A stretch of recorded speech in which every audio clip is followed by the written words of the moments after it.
한 20분 정도 발표를 하겠습니다.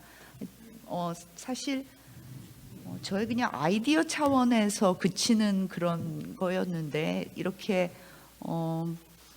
발표할 수 있는 그런 기회를 주심에, 발표하고 또 연구할 수 있는 기회를 주심에 감사드립니다. 바로 그냥 발표로 들어가겠습니다. 목차는 그 앞에 보시는 바와 같이 먼저 최근의 움직임에 대해서, 그 세계 각국의 움직임에 대해서 살펴보고, 그 경제력 집중 규제의 그 이론과 지금 현실에 대해서 본 다음에 우리나라 경제력 집중 규제 경험이 이런 거대 플랫폼 사업자의 규제에 어떤 시사점을 줄 수 있는지의 순서로 진행을 하겠습니다. 제가 이 연구에 들어가게 된 배경을 말씀드리겠습니다. 3면입니다. 거대 기술 플랫폼 기업들이 시장에서 가지는 막강한 권력에 대해서 세계 각국의 경쟁 당국들의 우려가 증가하고 있습니다. 가파라고 불리우는 거대 기술 플랫폼 기업과 우리나라 대규모 기업 집단과의 유사성을 발견할 수 있는데, 그것은 아마도 사업 다각화라는 측면에서일 것입니다. 그런데 이와 같은 거대 플랫폼 기업에 대한 해체 제한이 등장하게 되었고, 이것은 어떻게 보면 일반 집중 규제로서의 성격이 있지 않을까 하는 생각을 가지게 됐습니다. 그래서 이러한 규제가 우리 독점규제법상 경제력 집중 규제와 유사하다고 보아서, 이를 경제력 집중의 문제로 본다면 우리나라가 경제력 집중 규제 경험을 가지고 있기 때문에 이것이 세계의 거대 기술 플랫폼 문제점을 해결하는 데 도움을 줄 수 있지 않을까 하는 생각을 가지게 됐습니다. 그래서 우리나라 경제력 집중 규제의 실효성을 평가하면서 이런 규제 경험이 세계적인 그 지금 흐름 속에서 줄 수 있는 시사점을 도출하고자 생각을 하게 됐습니다.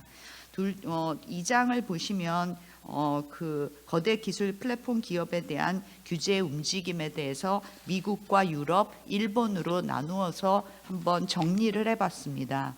아마도 거대 기술 플랫폼 기업에 대해 가지고 그 학자들이 관심을 가지게 된 시초가 된 아마 기업은 아마존일 것입니다. 아마존의 경우에는 약탈적 가격으로 의심받을 만한 저가 공세로서 시장 지배를 획득을 했고, 예를 들어서 아마존 베이식스 같은 것들을 실제로 만들었죠. 그리고 그 플랫폼 서비스 제공자로서 취득한 데이터를 이용해서 플랫폼을 이용하는 사용자와 경쟁하는 과정에서 경쟁법 위반의 의구심을 불러일으키기도 했습니다.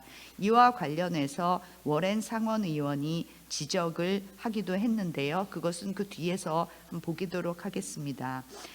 그 워렌 상원 의원의 규제 제안에 대해서는 기존 시카고 학파들의 입장에 서 있는 그런 타일러 코엔 교수라든지 호벤코프 교수의 경우에 비판이 있기도 하였습니다.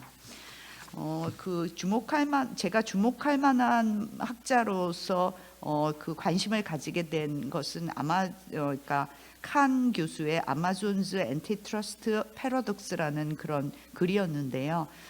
그 칸 교수의 경우에는 기존 미국 반독점법이 결과로서 가격을 최우선시하는 현행 시카고 학파의 접근 방식인 소비자 후생 기준을 비판하고, 시장의 구조와 경쟁 과정에 대한 분석의 중요성을 강조해서 거대 플랫폼 기업에 대한 규제가 필요하다고 주장하였습니다. 결국 여기에 있어서 구조의 중요성을 강조하면서 정치적 영향력을 포함한 다양한 이익을 고려해야 된다는 점을 강조하였고, 경쟁의 촉진 과정과 구조에 대한 분석의 필요성을 강조하면서 가격 기반의 경쟁을 측정하는 것이 시장의 역학관계를 포착하기에 부적합한 온라인 플랫폼의 맥락에서 특히 구조 분석이 필요성이 대두된다고 이야기를 하고 있습니다. 한편 유럽에서는 여러 가지 움직임이 있지만 독일의 경쟁법 4.0 보고서라고 하는 것이 좀 주목할 만한데요. 이것은 연방 카르텔청이 마련한 것이 아니고 연방 경제에너지성이 경쟁법 4.0 위원회를 통해 가지고 그 New Competition Framework for the Digital Economy라는 이름으로 보고서를 발간했는데, 이것을 제가 약칭해서 독일 경쟁법 4.0 보고서라고 하였습니다. 그 주요 내용은 기업의 데이터 액세스 강화가 경쟁상의 우위를 야기함으로써 새로운 유형의 대기업 집단 효과, 즉 여기에서 컨글로머리트 이펙트가 발생한다는 점을 강조를 했고, 새로운 형태의 대기업 집단 구조는 핵심 사업과는 무관해 보이는 새로운 시장으로서 사업을 확장하는 것임을 지적을 했습니다. 이것은 굉장히 우리나라의 대기업 집단에 대한 설명과 유사한 점이 있고요. 그러면서 새로운 규제의 틀로서는 최소 수익 기준이나 또는 최소 사용자 수 기준에 따라서 적용되는 사업자 규모를 확정한 후에 객관적 정당한 사유가 없는 자기 선호의 금지 및 데이터 이동성과 호환성 보장 의무와 같은 명확한 규범을 제시하는 규칙을 제정할 것을 제안하고 있다는 점이 그 주요 내용입니다. 한편 일본에 있어서는 그 독점금지법을 가지고 있는 이외에 특별히 디지털 플랫폼 사업자 규제를 위해서 특정 디지털 플랫폼 투명성 및 공정성 향상에 관한 법률을 제정을 했는데, 여기 내용을 보면 거래 투명성 및 공정성을 높일 필요가 있는 일정한 사업 규모를 가진 그 이상의 디지털 플랫폼을 시행령 및 경제 산업 대신의 지정으로 정해서 이를 제공하는 사업자를 특정 디지털 플랫폼 제공자로 정의를 한 다음에 그 사업자들에게 일정한 의무를 규정하고 있습니다. 그것을 보면 그 정보 공개를 한다든지 자율적인 절차와 체제의 정비 의무를 부과한다든지 기타 운영 상황을 보고하는 등의 의무입니다. 이것을 보면 우리나라의 대규모 기업 집단 규제에 있어서 일정한 규모 이상의 기업 집단을 지정을 하고 그들에게 공시 의무를 지우는 것과 매우 닮아 있다는 그런 생각을 하게 됐습니다. 그러면 이 경제력 집중 규제에 대한 이론과 실제가 어떤지에 대해서 보도록 하겠습니다. 경제력 집중의 규제를 보면 세계적으로 경제력 집중을 규제하는 입법례가 매우 드뭅니다. 그런데 그 가운데서 우리 독점규제법이 1986년 개정 이후에 경제력 집중의 억제에 대한 독립된 장을 두어서 대규모 기업 집단을 규제를 하고 있습니다.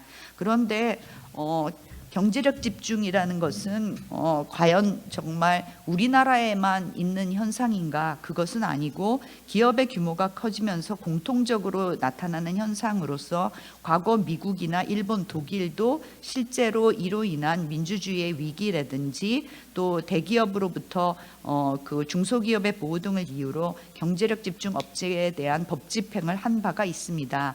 다만 미국에서 1970년대에 가격과 소비자 후생을 강조하는 시카고 학포가 주류적 위치를 점하면서 경제력 집중을 가져올 수 있는 기업 결합이라도 소비자 가격을 낮추어서 소비자 후생을 향상시킨다면 허용하는 쪽으로 방향 전환이 이루어졌고, 그 이후에 미국에서 경제력 집중에 대한 논의는 좀처럼 찾아보기 어렵게 되었을 뿐입니다. 그래서 현재로서는 미국이나 유럽의 각국은 경쟁법의 핵심 내용을 시장 집중으로 보고 남용행위를 통한 독과점화가 아니라면 일반 집중 자체는 문제 삼지 않는 경향이 있습니다. 그렇지만 미국에서 앞서 본 그 규제 논의라든지 유럽연합 쪽에 특히 독일의 4.0 보고서라든지 일본의 특정 디지털 플랫폼법의 제정으로 이어지는 세계적 흐름을 보면 이제 경제력 집중에 대해서 다시 한번 재조명할 필요가 있지 않나 하는 생각을 하게 됩니다. 경제력 집중이라는 크게 일반 집중, 시장 집중, 수요 집중으로 나뉘는데 시장 집중이 경쟁법의 주 관심인 것을 보면 결국 경제력 집중이라고 해서 특별히 독립된 장을 두어서 이야기하고 있는 경제력 집중은 결국 일반 집중과 수요 집중으로 압축된다고 볼 수가 있을 것입니다. 실제로 일반 집중에서 우리 에 있어서는 시장이나 산업 분류와 상관이 없이 특정한 경제 주체가 국민 경제 전체에서 차지하는 비중을 의미하는 것이고, 우리나라에서 5대 기업 집단이다, 30대 기업 집단이다 할 때 그 경제력 집중은 일반 집중의 현상을 보여주는 사례라고 할 것입니다. 그리고 경제력 집중이 단순한 경제적인 영향력에 그치지 않고 정치 사회적인 영향력까지 미치는 것을 의미할 때 특히 일반 집중이라는 용어를 씁니다.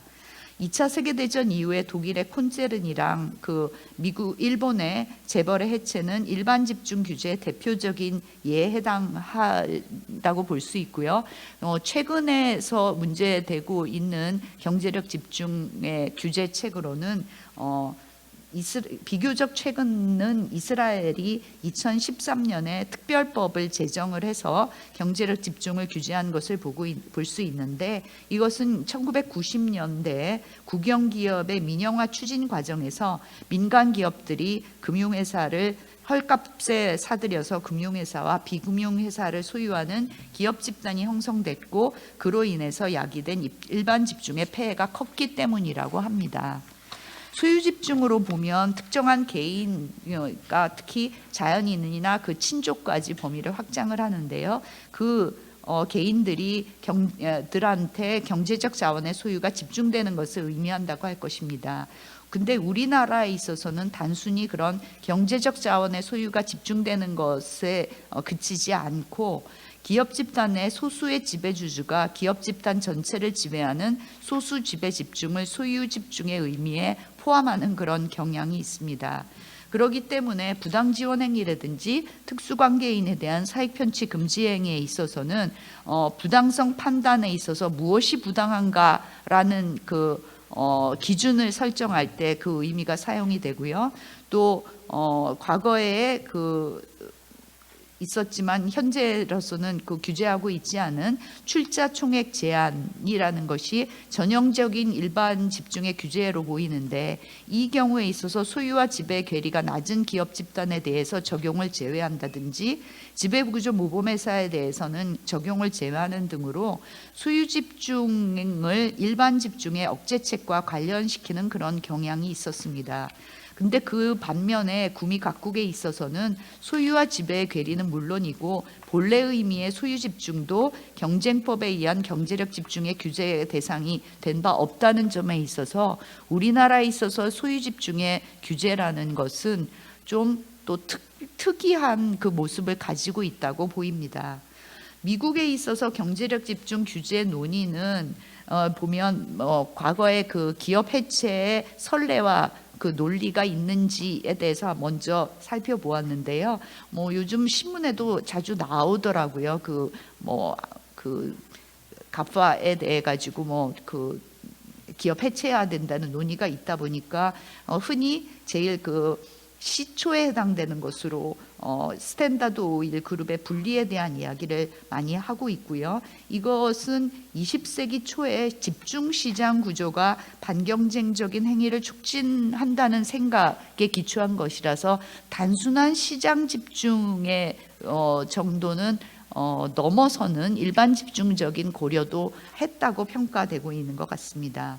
그렇지만 기업 결합에 대한 시각이 변화해가지고 이제 결국 소비자 후생 기준에 따라서 일반 집중의 규제는 별로 신경을 쓰지 않는 것이 미국의 예였고, 그 이후에 AT&T의 분할이라든지 마이크로소프트사에 대한 분할 명령이 있기는 하였지만 이것도 일반 집중과는 관계없는 시장 집중의 것으로서 평가되고 있습니다. 그런데 칸의 주장에서 나타난 경제력 집중의 규제에 있어서는 결국 하버드 학파에 있어서 구조의 중요성을 강조하는 것에 영향을 받은 것인데요.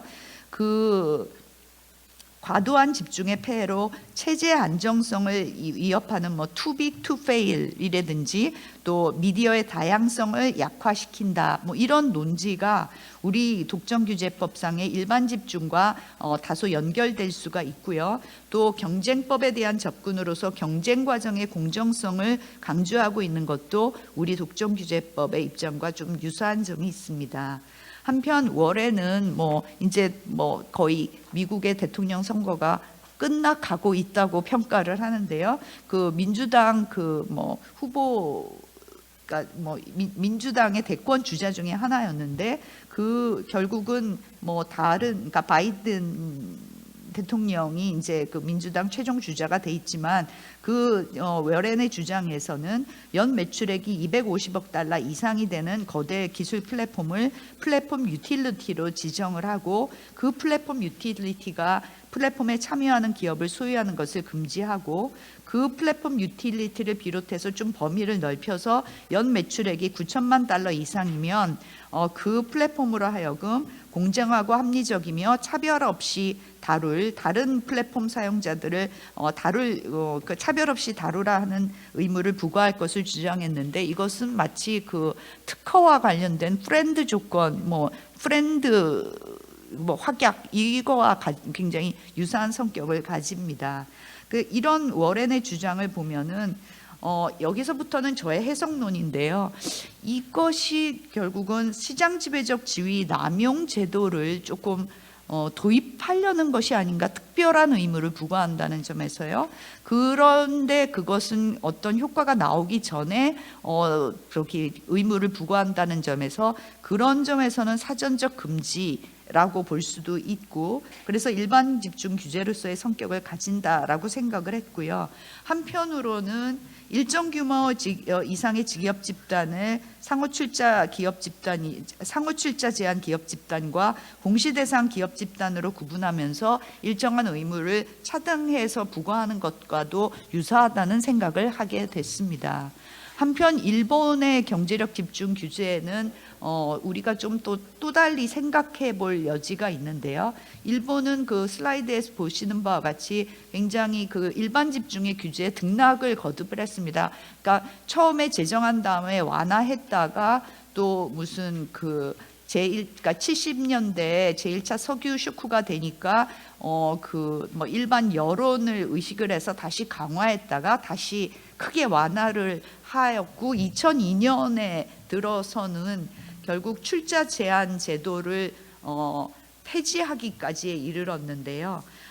그 2002년 독점금지법 개정의 특히 내용은 그러니까 주식 보유를 일률적 형식적으로 규제를 하는 것이 아니라 구조에서 사업 지배력의 과도한 집중에 대한 규제에 기초를 하면서 사업 지배력이 과도하게 집중되는 회사의 설립과 전환을 금지했다는 점이 특징입니다. 그러면서 특이한 것은 공치위가 조사해 본 결과 일본 내에 그러한 기준을 충족하는 기업 집단이 없다라고 하면서 경제력 집중에 대한 지속적인 관찰을 그렇지만 수행을 하겠다라고 해서 결국은 사전적인 어떤 일률적인 사전적인 일반 집중의 규제가 아니라 시장 지배력의 과도한 집중이라는 어떤 다소 가치 판단이 들어가는 개념을 만든 다음에 실질적 판단 기준을 통해서 규제 방식에 대해서 논의할 필요성을 시사했다는 점이 특징이라고 볼 것입니다.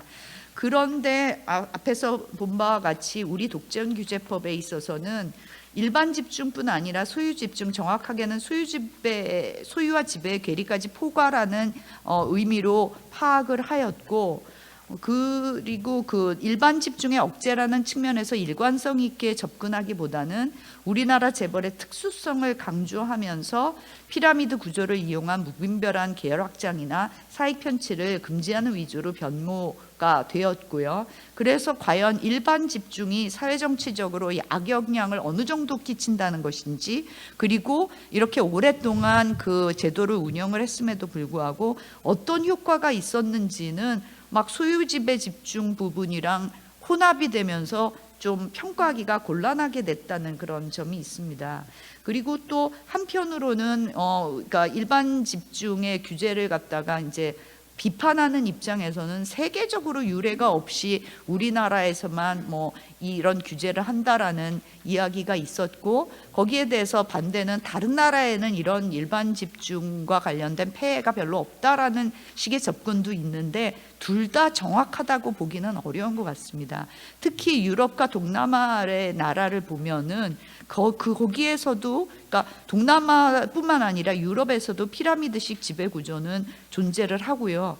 다만 어떤 그 연구 결과에, 그 구미의 연구 결과로 보면 오히려 영국과 미국에 있어서 피라미드식 지배 구조가 발달하지 않은 것이 오히려 예외적인 현상이라고도 이야기를 하고 있거든요. 그러니까 프로앤콘도 어떻게 다 100% 이때까지 우리나라에서 그 경제력 집중 규제와 관련해서 있었던 프로앤콘의 두 가지 입장이 다 정확한 현실을 설명하고 있다고는 좀 보기가 어렵고, 어쨌든 우리나라에 있어서 경제력 집중의 규제는 재벌이라는 어떤 인적인 차원의 개념을 갖다가 더 강조를 하면서 이 재벌의 규제로 들어가게 됐고, 거기에서 소유 지배 집중의 규제 부분을 좀 더 이야기를 했다는 것이죠. 그러면서 재벌의 특성은 집단이다, 그 다음에 가족성이다, 큰 규모다, 그리고 또 사업 다각화다, 이런 식으로 설명을 하고 있는 것 같습니다. 그리고 경제력 집중의 규제론의 논거에 대해서는 사실 그러니까 구미의 과거에, 그러니까 1960년 이전의 이론을 갖다가 이렇게 차용을 하고 있지만 그것이 가설 단계에 그쳤고, 더 이상 미국에서는 그런 현상이 별로 없었기 때문에 그냥 더 이상 연구가 없는 상태에서 우리나라도 그것을 수입해 오고 가설 단계에만 있었고 정확한 어떤 평가가 있었던 것은 아니어서 그것을 어떻게 이론이다, 그러니까 어떻게 검증된 이론이라고도 말하기는 어려운 상태로 그치지 않았나, 그러면서 결국 여러 가지 공방만 있었던 상태가 아닌가라고 감히 제가 좀 평가를 한다면 그렇게 말해야 될 것 같고요. 일반 집중의 폐해와 관련해서는 기업백 패권론이라고 해서 약간 정치적 사회적인 입장까지도 폐해까지도 이야기하는 경우랑, 그것을 좀 줄여가지고 기업 집단의 경쟁 제한성으로서는 결국 경제력 집중이 많이 되면 시장 집중도 되는 경향이 있더라 하는 가설이라든지, 딥포켓 가설이라든지, 상호 구매를 한다든지, 서로 대기업 집단이 계속적으로 접촉을 한다든지, 사고 영역으로 계속 접촉하다 보면 상호 존중을 한다든지 경쟁을 회피함으로써 결국 경쟁이 제한된다는 그런 여러 가설들이 있었습니다. 그리고 실제 우리가 경제력 집중의 규제를 하는 것은 상호 출자 제한 기업 집단으로서 34개, 2020년 기준으로 봤을 때요, 공시 대상 기업 집단 64개로 해가지고 각각의 의무를 갖다가 부과하면서, 특히 공시 대상 기업 집단에 대해서는 몇 개의 공시와 관련된 그런 의무를 부과하는 정도로 그치는 형식으로 규제를 하고 있습니다. 규제의 실효성을 평가함에 있어서는 제가 그냥 다른 학자분들의 평가를 갖다가 좀 그냥 요약 정리를 해봤는데요. 그 내용을 보면은 공정위 자료에 의해 봤을 때 2015년 이후 2020년까지의 자료를 보면 자산, 부채 비율, 매출액, 반기순이익 이런 거 보면 자산은 지속적으로 증가했지만 부채 비율은 2019년까지 감소하다가 다시 증가하고, 매출액은 왔다 갔다 하고, 당기순이익도 2018년 정점 후에 감소하고 해서 뭐라고 우리나라의 경제력 집중이 하여튼 한 2013년 정도까지는 계속적으로 증대했다고 볼 수 있지만 그 이유는 뭐라고 평가하기가 좀 곤란한 상태였고요. 규제의 실효성과 관련해서 보면 굉장히 아까 보면 공시 대상 기업 집단까지 보면은 거의 사실 34개, 64개 이렇게 되지만 하위 34개 집단 정도라면 몰라도 그 하위 집단의 경우에 있어서는 그 비중이 좀 미약한 게 아닌가, 그래서 이렇게까지 규제를 해야 될까 하는 의심을 좀 가져오게 되고요. 뚜렷하게 정말 경제력 집중이 눈에 보인다라고 볼 수 있는 정도는 대기업 집단 5개 정도는 확실히 보인다라고 그냥 그 눈에 띄는 정도입니다. 그렇게 보면은 2013년도 이후에는 몇 개의 지표들에서 일반 집중이 완화되고 있음을 확인할 수 있는데, 이것도 평가한 경제학자들의 분석을 보면은 이게 과연 경제력 집중 제도가 워킹해서 그런 건지, 그러니까 그 정말 제대로 작동하고 있기 때문인지, 아니면 그것보다는 좀 더 큰 경제 사정의 변화, 즉 뭐 예를 들어 IMF라든지 서프라임 모기지 같은 것, 이런 것들이 더 큰 것이 아니냐 하는 이유가 이런 내용이 있어서, 결국 이리적으로 우리나라 경제력 집중 제도, 특히 일반 집중 제도가 제대로 작동하고 있는지 말하기는 좀 어려운 점이 있습니다. 거기에다가 앞서 말씀드린 바와 같이 수요집의 집중까지도 경제력 집중 억제책에 넣다 보니까 과연 그 어느 쪽에서 효과가 있었다고 볼 것인가를 말하기가 좀 어렵게 되었다는 것이죠. 그런 점에서 보면 우리의 시사점은 정말 우리가 이런 일반 집중 제도를 너무 규제 제도를 잘 해보니까 자랑스럽게 우리의 규제 성과는 이렇다라고 말할 수 없는 상황이고, 그 점은 저도 굉장히 아쉽게 생각을 합니다. 그리고 지금 문제가 되고 있는 재벌의 해체라든지 계열 분리와 같은 직접적인 구조 조치에 대해서는 학계나 실무계에서 여러 가지 이유에서 있겠지만 논의의 대상조차도 되지 못했던 것 같습니다. 근데 일반 집중과 관련해서 일본에 대해서 2002년에 이 일반 출자 총액 제한 제도를 폐지했다는 것은 우리한테 좀 생각할 만한 그런 그 기회를 주는 것 같습니다. 결국은 무조건 외형을 기준으로 하는 그 규제는 사전적으로 획일화된 규제는 집행상의 저항을 불러올 수 있다고 하는 것이고, 또 일본 사례에 있어서 보면은 결국은 어떻게 보면 처음부터 어떤 기준을 마련해 놓고 이 기준을 충족하는 회사가 없더라라고 하는 것은, 정말 일본에 있어서의 내심은 일반 집중 제도를 버리기는 어렵지만 지금 현재에서는 과거와는 다른 그런 상태에서 일반 집중을 규제할 필요가 없다라고 느낀 것은 아닐까. 그리고 그 이유 중에서는 사실 그 긍정 효과랑 부정 효과가 교차하기 때문에 이리적인 평가가 어렵기 때문이 아닐까 하는 생각이 들었습니다. 그렇다고 보면은 우리에 있어서도 그 현대 기술 플랫폼 기업 집단이 과거 일본이나 우리나라 재벌과 외형은 비슷하지만 전략적 동기는 다르다는 점에서 결국 일반 집중에 대해서 규제를 하더라도 방법은 좀 달라야 되지 않을까 하는 생각을 가지게 되었고요.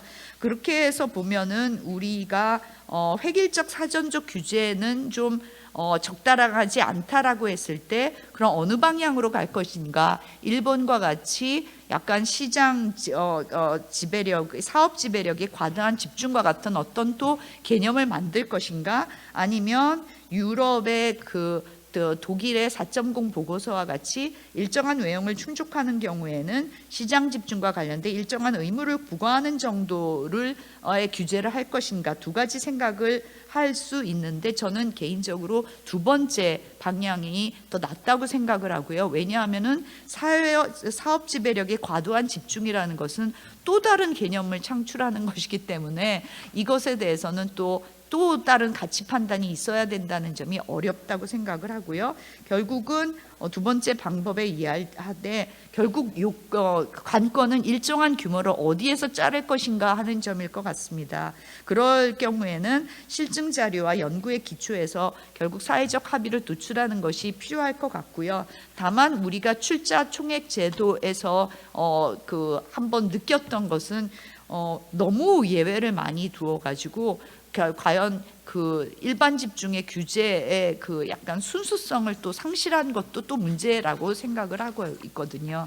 그래서 결론을 보면 정말 어떻게 생각하면 뭐 또 다른 탁상공론을 제가 또 양산했다고 볼 수도 있지만, 세계적으로 하여튼 필요성이 부각되고 있는 일반 집중 규제에 대해서 우리가 어떤 성공 사례로서 규제 경험을 제시할 수 없다는 점은 아쉽지만, 적어도 우리가 겪었던 부분, 어쨌든 규제를 했는데 획일적 사전적으로 하고 너무나 많은 예외를 그러면서도 두다 보니까 그 규제가 좀 실효성을 가지기 어려웠다. 그렇기 때문에 일정한 외역을 충족하는 경우에는 일정한 의무를 부과하는 정도를 채택하는 것이 어떨까 하는 제언을 할 수 있을 것이다 라는 그런 내용인 것이고요. 다만 이 결국은 제일 어려운 부분이 일정한 기준의 설정일 것인데, 이 부분은 실증 자료와 연구 그리고 사회적 합의의 도출에 의해서 이루어져야 될 것이라는 것으로 마무리를 지었습니다. 이것으로서 마치겠습니다. 감사합니다.